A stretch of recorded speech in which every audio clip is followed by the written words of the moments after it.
This is the Newsroom.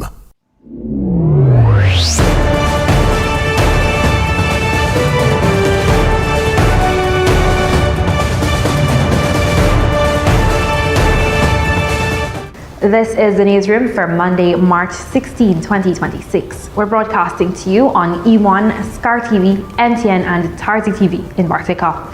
In the headlines, a new high-level team to help strengthen Guyana's security system. U.S. mission to help strengthen Guyana's healthcare system. In tonight's feature, we take you to the transformed Joe Vieira Park, and in sport, injury to Dharry forces delay in world title fight against Kassim. Investment from past students brings success for President's College at Nationals.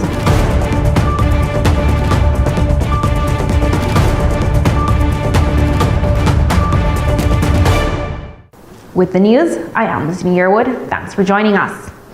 A high-level team is being assembled to strengthen Guyana's security system, the country's head of state said on Monday, while urging local prison officers to remain cognizant of the growing threats regionally. President Dr. Irfan Ali spoke on Monday while addressing the opening of the Guyana Prison Service Annual Senior Correctional Officers Conference. The conference is being held from March 16 to 20, with participation from several delegations from across the region. The Guyana Prison Service Annual Senior Correctional Officers Conference opened here at the Artichong Conference Center at Lilindale on Monday. This year's conference is being held from March 16 to the 20th with participation from several delegations across the region. President Dr. Irfan Ali was the keynote speaker at the opening ceremony of this year's conference. In his address, President Ali announced that a high-level team is being assembled to strengthen Guyana's security sector. Our prison service is part of our national security architecture.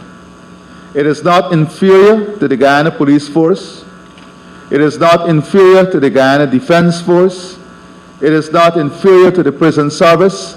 It's not inferior to our specialized unit like KANU or NISA. It is a part of the integrated security architecture of our country. There are 7 A's that must define the prison service: access, accountability, ability, agility, adaptability, affordability, and awareness.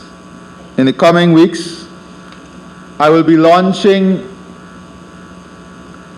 a high-powered group of experienced persons that will look not only at the integration of our system, but that would also be taking the lead on everything I speak of this morning. President Ali also urged local prison officers to be cognizant of the emerging threats across the region. It is important for any officer in the prison service to be aware of the development trajectory of the country, to be aware of regional challenges. We cannot have a conference of this nature today without a thorough understanding of the situational awareness in our region today. As pressure grows in other large economies, criminal networks are pressed. When they're pressed, they look for new grounds. We have to identify where those grounds are. And here in Guyana, we know with the growth in the economy, there is a natural attraction. How do we prepare for that? How do we analyze the data? I hope that at this level, we are having access to that data that allows us to do the analysis so that we can craft measures based on data. based on reality, based on the awareness of what surrounds us. The theme for this year's conference is driving growth, fostering synergy, and securing the future of corrections. For the Newsroom, Sharda Bacchus. Minister of Home Affairs Onij Walrand on Monday emphasized that rehabilitation must remain central to the country's correctional system, warning that punishment alone is not enough to reduce crime. She made the remarks while addressing the opening of the annual Senior Officers Conference of the Guyana Prison Service. Walrand encouraged the officers to ponder the impact of their work. She also cautioned that a system focused only on punishment will not effectively address crime. For too long, in many societies, corrections was treated as the forgotten arm of the justice system, a place where people were simply locked away and forgotten. But modern governance demands something different. Today, we understand that correction is a critical component of national security, of public safety, and social stability. What happens inside our correctional institutions has a direct impact on what happens outside in our communities. If prisons only punish, crime returns. But when persons rehabilitate, reform, and reintegrate, communities become safer. And this is why the government of Guyana remains committed to modernizing the Guyana prison service. With a correctional service that is professional, accountable, secure, rehabilitative, and fit for a modern Guyana, it is imperative that there is investment in the infrastructure, that, as you've heard. It also means a strengthening of operational systems and improving training and leadership development. Institutional transformation requires leadership. It cannot happen without it. So the senior officers gathered today, your role is pivotal. You are the institution builders. Corrections is not simply about enforcing rules. Your leadership shapes discipline, culture, and standards across the service. Because the Guyanese people expect and deserve institutions that function efficiently, ethically, and professionally. The transformation of the Guyana Prison Service is not accidental. There's growing buzz about the transformation that has unfolded at the Joe Vieira Park on the west bank of Demerara, where the new Guyana-China Friendship Park is taking shape. The roughly US $12 million project is transforming the space into a multifunctional park that blends Chinese architecture with Guyana's natural landscape. The Newsroom's Vishani Raghabir and Shakunil Burnett visited the site ahead of its opening. If you're like me and you like nice things, then the transformation of the Joe Vieira Park in Region 3 into the Guyana-China Friendship Park has certainly been something that caught your eye.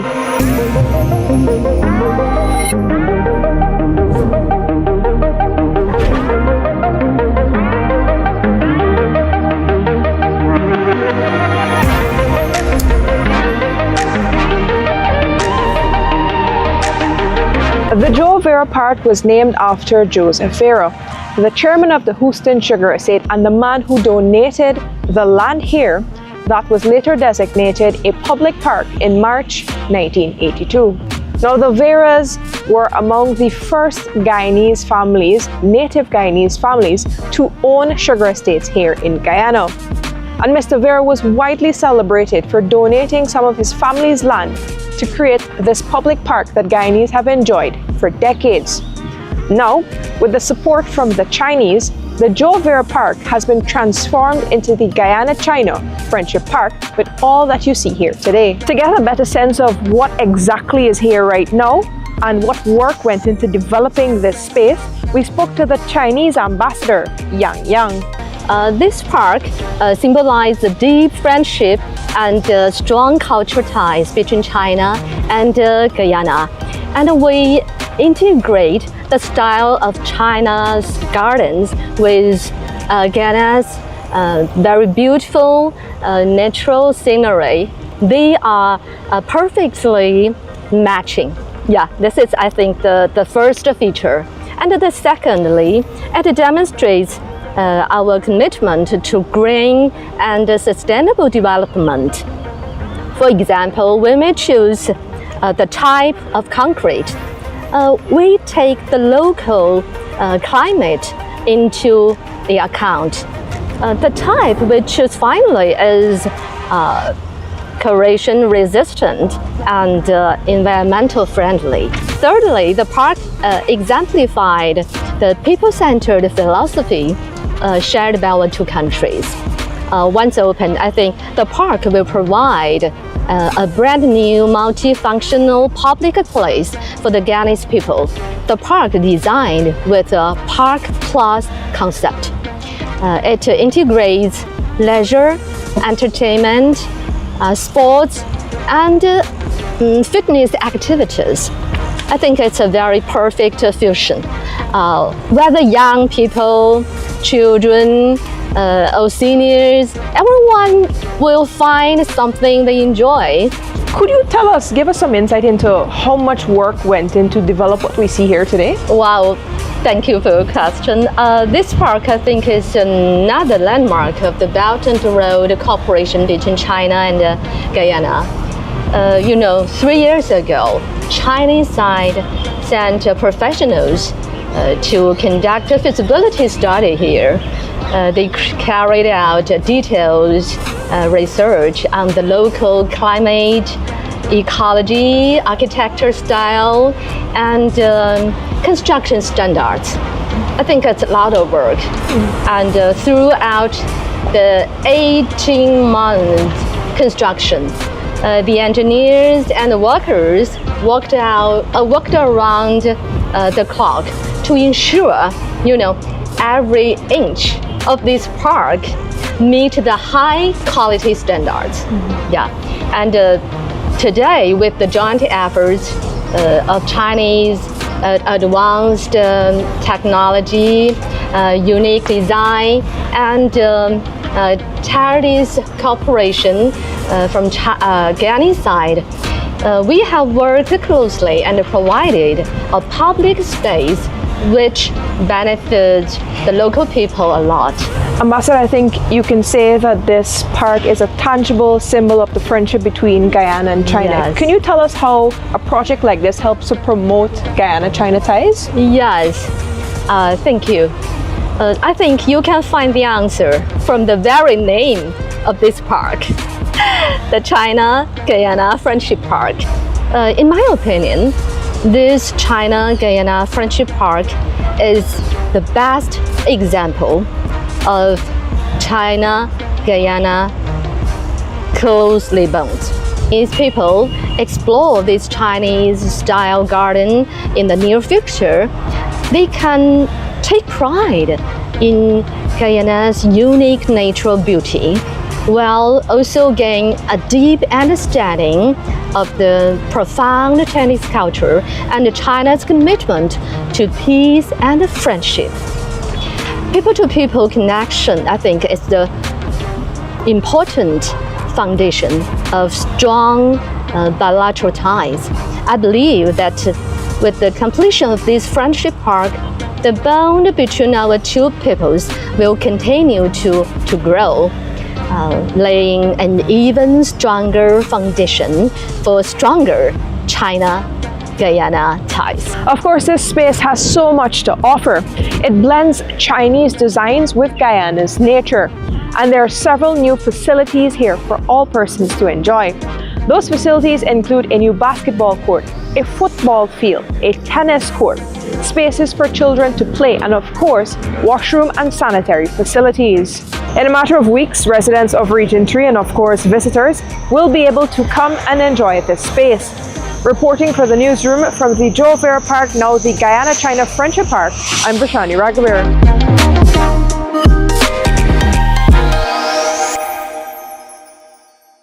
We tell you about developments in the Mohammed's extradition case hearing. More when the newsroom returns.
Welcome back to the newsroom.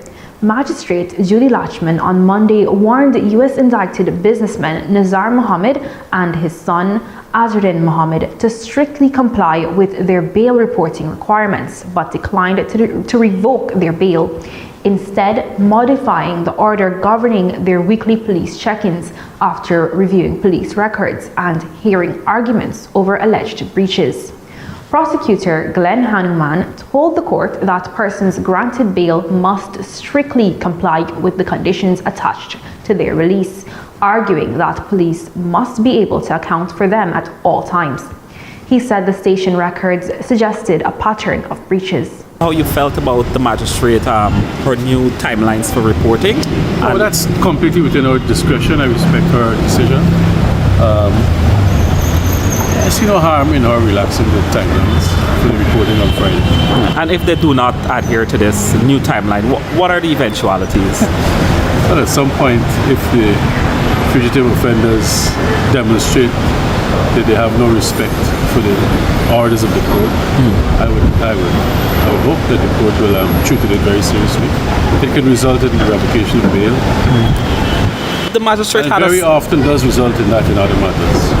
Guyana's healthcare capacity is expected to be strengthened through the support of the 80-member U.S. Southern Command Lesser Antilles Medical Assistance Team LAMAT 2026 mission. The arrival of the LAMAT 2026 mission in Guyana was commemorated on Monday with a ceremony at the Guyana Marriott Hotel. An 80-member U.S. Southern Command Lesser Antilles Medical Assistance Team LAMAT 2026 mission, the largest team to visit Guyana over the years, will be boosting local healthcare while in Guyana. According to Health Minister Dr. Frank Anthony, the two previous missions have been quite successful in improving local capacity and pushing healthcare boundaries. Last year, for example, in ophthalmology, there were surgeries that we didn't do in Guyana. Or it was the first time we were doing such surgeries. One that stood out was surgery for a child that was almost blind, and they were able to operate on that child to provide some vision. And it was the first time we were attempting such surgery. So I think these exchanges allow our professionals to learn from the team that is visiting and to extend the boundaries of where we can go in medicine. Personnel will be delivering medical, surgical, ophthalmology and dental care at the Linden Hospital Complex, Georgetown Public Hospital, Diamond Regional Hospital, West Amarara Hospital, the Kindred Regional Hospital and Cheddi Jagan Dental School. This year, an additional team from the University of Miami will also be visiting to supplement the efforts, Dr. Anthony said. He said this highlights the strengthened confidence in USA and Guyana's collaborative efforts. For some of you coming in, it gives you an opportunity to work in a different type of medical setting. Colonel Theodore Liseski, the mission commander, U.S. Air Force, said the mission is not about one nation assisting another, but rather about learning from one another and strengthening readiness through partnership. By working together today, we ensure when future challenges arise, whether natural disasters or public emergencies, we are already ready to respond with trusted partners. The regional medical mission is also working to support Suriname, St. Lucia, and St. Kitts and Nevis, along with Guyana. Over $300,000 in medical supplies and invaluable medical expertise will be provided. For the newsroom, Lizzie Yearwood. About 77% of persons trained through the Board of Industrial Training, BIT, are now employed, with many others establishing their own businesses, according to the Minister of Labour and Manpower Planning, Keoma Griffith. Speaking on the Starting Point podcast on Sunday, Griffith said the outcomes show that the training programs are producing meaningful results for participants across Guyana. Under Mr. Mon's tenure, he would have trained in excess of 70,000 people all across Guyana. Wow.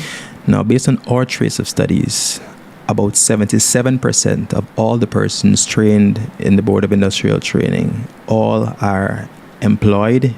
They're in employment, most of them having established their own businesses. And so we are seeing not just a training certificate, but we're seeing transformation in lives. In the last 5 years, we've trained 9,331 women, and we've trained 7,021 men, right? And what is even more beautiful is that women have dominated all of the training programs, especially even the male-dominated ones. The success of this year's Mashramani is hailed more when the newsroom returns. Stay with us.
Welcome back. This is the Newsroom. Minister of Culture, Youth and Sport Charles Ramsden Jr. and Minister within the Ministry, Stephen Jacobs, have highlighted the continued growth of Mashramani and called for greater support for Guyana's creative sector.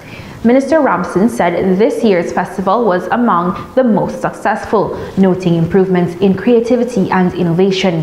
He revealed that more than $200 million was invested in Mashramani floats, with earlier funding released to give designers more time to prepare. Jacobs also praised organizers and volunteers, pointing to the festival's nationwide impact and economic benefits, including over $13 million generated from more than 400 vending spots. He urged the private sector to increase its support as Guyana works to expand opportunities within its creative or orange economy. Nice girl from Guyana. I like to cook real good till Bartica. I am a nice girl from Guyana. I like to cook real good till Bartica. Watch how me roti that's roll on the tower. So don't be afraid to be my dulaha. Tell me that she like me walk, she want a paint, she roof them and such. So I climb up now like a big bajan, but she place was too hot to touch. And it's very important that Corporate Guyana support Mashramani. So I'm standing here calling on Corporate Guyana to support Mashramani. The government has invested over $200 million this year in Mashramani, across monarchs, across the float parade, and the spectacle you had on the 23rd. But we want to make sure that Corporate Guyana, because they benefit significantly from Mashramani, and we want them to embrace Mashramani and work with the Ministry of Culture so that we can take it to another level. This year we saw an increase in relation to the City Council selling of spots, and that says something. For the first time, they sold over 400 spots and earned over $30 million. And that says something about MASH.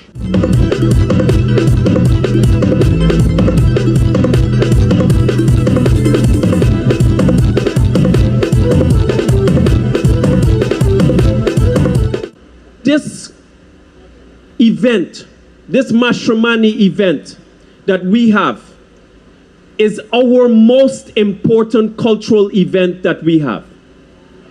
It has been built over decades. It is now at the point where we can say it is taking off to becoming a world-class type of event. How are we going to use where we are and position our country so that people can see the essential value of creativity and innovation and love that we show here for each other and also display. We have done that for decades. The government is moving closer to implementing a national retraining and certification program for truck drivers as part of broader efforts to improve road safety, Minister of Labour and Manpower Planning Kioma Griffith has said. Griffith, who was a guest on the Starting Point podcast at the weekend, said that the policy framework for the initiative has already been completed and discussions are now ongoing with key stakeholders before the program is rolled out. We've already completed the policy paper. We've already brought the Board of Industrial Training up to speed because the certification is going to be done by the Board of Industrial Training. Right now, the next engagement is for us to have a meeting with the stakeholders, including the Guyana Police Force. We recognize that there's a problem on our roadways, especially with our trucks and speeding. And then we had the opportunity to bring a punitive sanction to it, or we try to see how we can fix it from the heart of where it's at. Or our families, our children, when they go on the roadways to go to school, they can do so in a safe manner.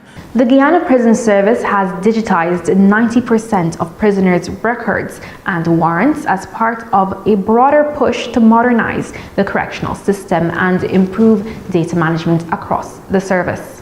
The update was shared by Acting Director of Prisons Nicolon Elliott during the opening ceremony of the annual Senior Correctional Officers Conference, which is being held under the theme Fostering Growth, Driving Synergy and Securing the Future of Corrections. According to Elliott, the digitization initiative was undertaken through collaboration with the National Data Management Authority, NDMA, and also includes the electronic conversion of staff personnel files. Under the era of advancing technology, the Guyana Prison Service collaborated with the National Data Management Authority to digitalize prisoners' record and warrants and staff personnel file. All of the staff personnel files are already digitalized. 90% of the prison population records and warrants are digitalized, and the remainder will be completed shortly. This year's conference will focus on several prison reform strategies to address the ecosystem of corrections, technology, security intelligence, training, education, and reintegration outputs for prisoners, legislative development and impact of imprisonment, international law in relation to the use of force and the human rights approaches to corrections, networking with regional correctional specialists to discuss best practices in the related fields of prisons and correctional management. When the newsroom returns, the financial, weather and bridge report along with sport news. Stay with us.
Welcome back to Newsroom.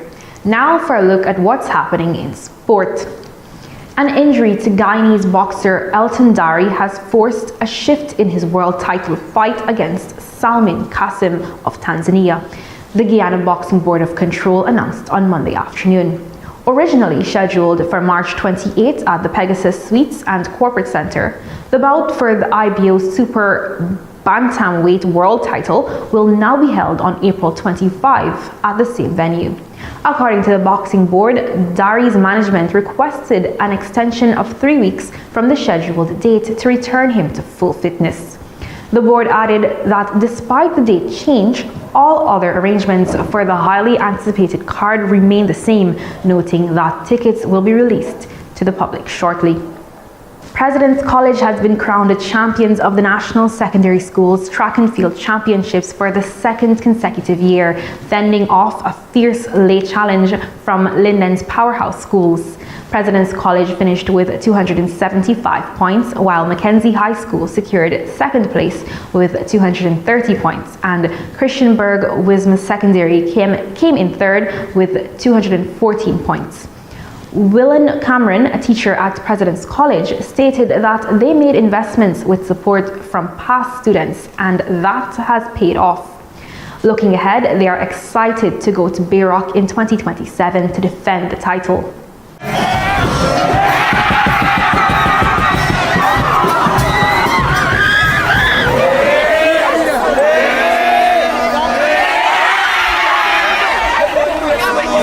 We're grateful for what he's done for us and doing in the lives of these athletes. I also especially want to thank our past students. As I said last year, we wanted to invest and they really jumped in and stepped up, particularly Mr. Reese Wade, who basically sponsored the entire track program for the year.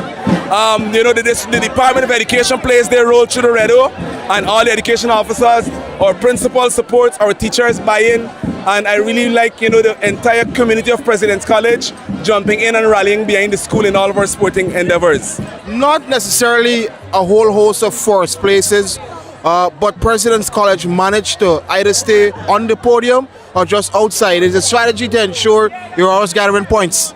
Yes, it is. Yeah, we take time to study everything, that we do, whether it's basketball, cricket, football, whatever.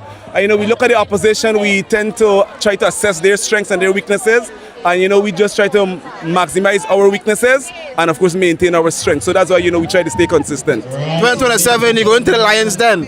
You go up against your Mackenzie and Christianburg from at Bayrock. Again, as I said last year, Mackenzie High School and Christianburg Wismar are two very talented schools. Full respect to them and what they bring to the competition. So we know it's not going to be easy, but we just look forward to having fun again next year. Minister of Education Sonia Parag congratulated all athletes and officials at the conclusion of the National Secondary Schools Athletics Championships 2026 on Friday evening. Minister Parag noted these championships are a gateway to opportunities and being well-rounded students. We had a successful 3 days here. Most importantly, I want to congratulate all of our athletes who participated from all 10 administrative regions of Guyana. You have made not only your region proud, you have made the entire of Guyana proud. We are proud of you as a government. We are proud of you from the Ministry of Education. And go home leaving knowing that you have dedicated your effort, your talent, and all that was good on this track over the last 3 days. I have been fortunate to stand here at the opening of the championship. And I can tell you, looking at your formation, looking at your vibrant colors as you did your march past, I couldn't have been prouder of you as our secondary school students. But you know what? We have persons qualified for the curriculum, and that's exactly what this is intended to do. But more than that, you are building character, you are building discipline, and you are going to become all-round individuals. So give it up for yourself, and don't give it up quietly. Let's hear you loudly, loudly. After 3 days of engrossing track and field action, President's College surged again to the top to retain the National Secondary Schools Athletics Championship title. Here's a look at the enthralling final day at the National Track and Field Centre, West Coast Demerara.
Chief Executive Officer of Massey Distribution, Troy Bihari, said his company has made a concerted effort to support the dreams and potential of young Guyanese footballers by strategically investing in the annual Under-18 Schools Tournament coordinated by the Petra organization. Now in its 12th year, the tournament, backed by the Ministry of Education, will kick off on March 21 with 32 teams vying for top honors. According to Bihari, corporate support must be real, meaningful, and impactful. Hence, Massey Distribution's injection of $8 million into the tournament. Minister within the Ministry of Culture, Youth and Sport, Stephen Jacobs, welcomed the investment by Massey Distribution and the partnership by the relevant stakeholders to foster the development of sport. You're getting an opportunity to mix and mingle with some of the people who will be lifelong friends. You will learn so much from them. You will learn so many social skills. And that is important when we pull together this national event. And they said that this is the 66th year of nationals.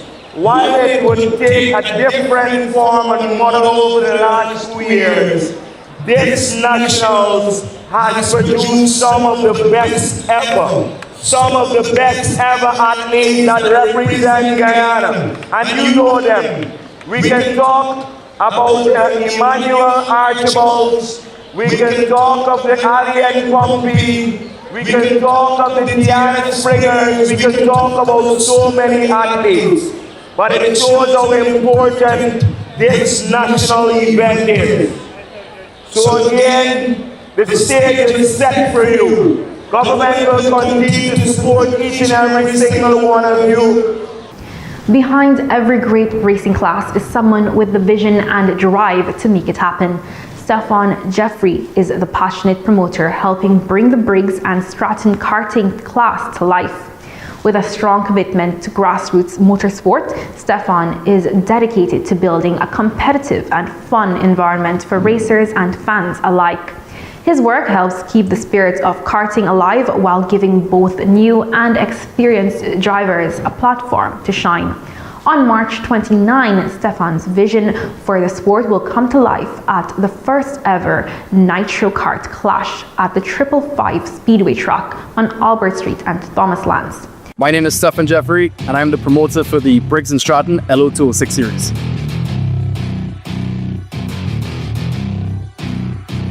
Briggs & Stratton is basically what they did when they introduced the LO206 series. Was a way to revolutionize grassroots motorsports, get people or more people into the sport, lower the barrier entry into motorsport itself, and have a competitive racing across multiple classes, including cadet, junior, and senior classes. Close racing, heavily police class, so no matter what background you come from in the sport, you could safely say that you're competing on a fair level because it's heavily policed. We have invested a lot of money into tech tools. We've invested a lot of money into getting these engines, bringing them basically at factory spec and making sure that the competition is level across the field. So the competition, depending on obviously your level of skill behind the wheel, is supposed to be very close.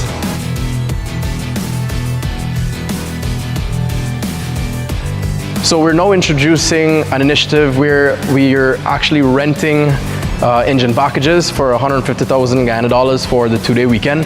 If you have a chassis or have a friend that has a chassis, have a chassis available, you can rent the engine package from us at Mango Motorsport. We'd be happy to provide you with an engine package. In the near future, we'll be doing complete kart packages. So if you don't have a go-kart, if you're not interested in owning a go-kart, all the stress and struggles of having to own a go-kart, transporting it there and back, you can rent the complete package from us, and we basically deliver you a race-ready package that you can compete. Literally arrive there with your suit and helmet and shoes, compete and go home with, no worries after that. If anybody needs more information on what the Briggs & Stratton class is all about, contact us at Mango Motorsports. The number is 696-0246, and we'd be happy to help you or answer any questions that you may have to clarify on how you could start to compete in this lovely sport of karting. On March 29th, I'll be at Nitro Kart Clash. Make sure you be there. And with that, we've come to the end of the news for this evening. On behalf of the entire news team, I'm Lizzie Yearwood. Thanks for joining us.